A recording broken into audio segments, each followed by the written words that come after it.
Hello everyone, कैसे हैं सभी। आशा करती सभी स्वस्थ होंगे, अच्छे होंगे। तो चलिए आज कुछ जाम से ही नई रेसिपी बना लेते हैं। घर में कुछ नए इस तरह से पके हुए जाम मिले। इस सीज़न में हमें जाम भी अच्छी तरह से मिल जाता है, तो मैंने देखा चलो इसी से कुछ बना लेते हैं। तो चलिए ये अच्छी तरह से पका हुआ देखिए एकदम।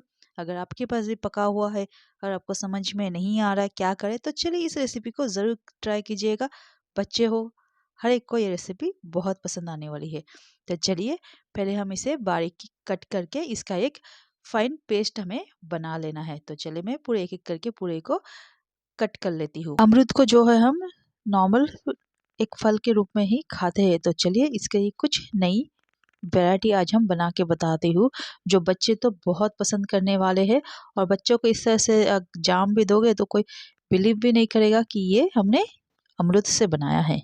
तो चलिए इसका एक फाइन पेस्ट बना के उसे हम एक छन्नी के सहारे उसका एक छान लेते हैं हम।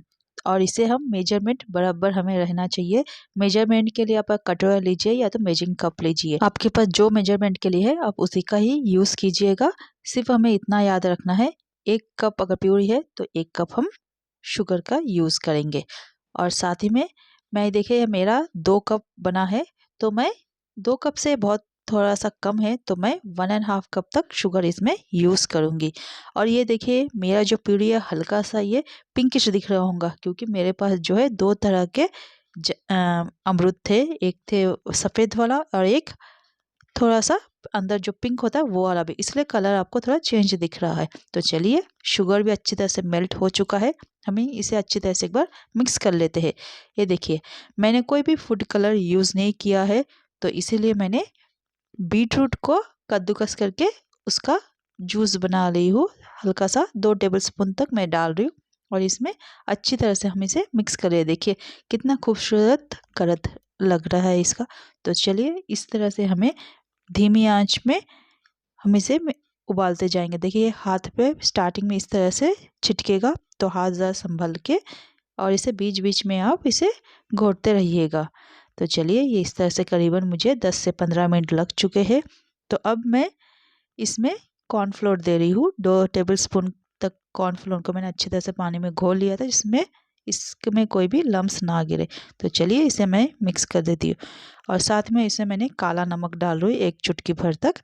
आपको दिख रहा होगा कि इस पर टाइम थोड़ा सा कलर आपको चेंज दिख रहा है, क्योंकि इसलिए है क्योंकि पावर यहाँ पे कट हो चुकी है और मेरे पास कोई ऑप्शन नहीं था, इसीलिए मैंने इसी तरह से शूट किया है। तो चलिए अभी इस स्टेज पे जब ये नॉन स्टिक पैन को छोड़े तब हम इसमें 1-1 टेबलस्पून तक घी डालेंगे और इसे मिक्स करते हुए जाएंगे। ये आपको हलवा बनता हुआ जाएगा। नॉर्मली हम हलवा कॉर्नफ्लोर से बनाते हैं, तो हम इसमें फ्लेवर ऐड करने के लिए दूसरा हमें कुछ भी नहीं चाहिए। इसी तरह से जाम का फ्लेवर से ही हम बना सकते हैं। तो चलिए इस तरह से हम मिक्स कर लेंगे एक एक करके। करीबन 6 टेबलस्पून तक मुझे घी लगा है। हम थोड़े थोड़े घी डालते जाएंगे और मिक्स करते जाएंगे। स्टार्टिंग में आप देखोगे घी डालते वक्त ही ये अंदर सोख लेगा पूरी तरह से। फिर थोड़ी देर के बाद आप देखोगे कि एक उसी तरह से हम फ्राई करते जाएंगे और इसे मीडियम आंच में ही करना है। तो लास्ट में आप देखोगे कि इस तरह से कॉर्नर में आपको ऑयल ये बाहर छोड़ने लगा है, तब ये हमारा ये हलवा बन चुका है। देखिए जो उसमें डाल के उसकी शेप आप दे सकते हैं।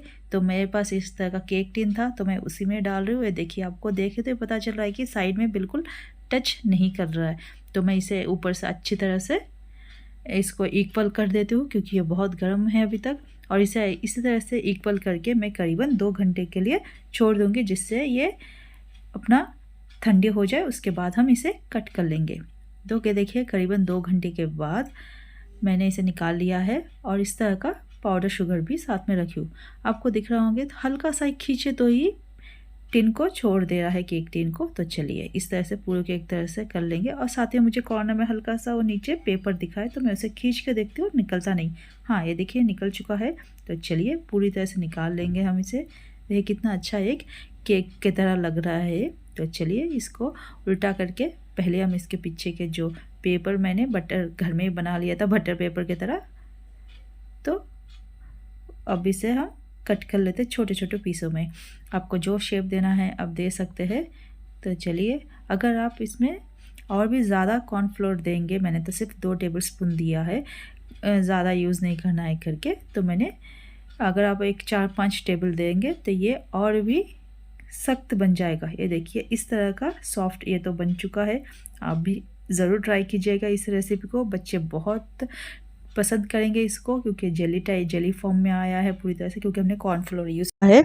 तो आप भी इस तरह से ट्राई कीजिएगा। चाहे तो शुगर में कोट कर सकते हैं या तो नॉर्मल भी आप इसे रख सकते हैं। तो ज़रूर ट्राई कीजिएगा और मेरे चैनल को लाइक, शेयर और सब्सक्राइब ज़रूर कीजिएगा।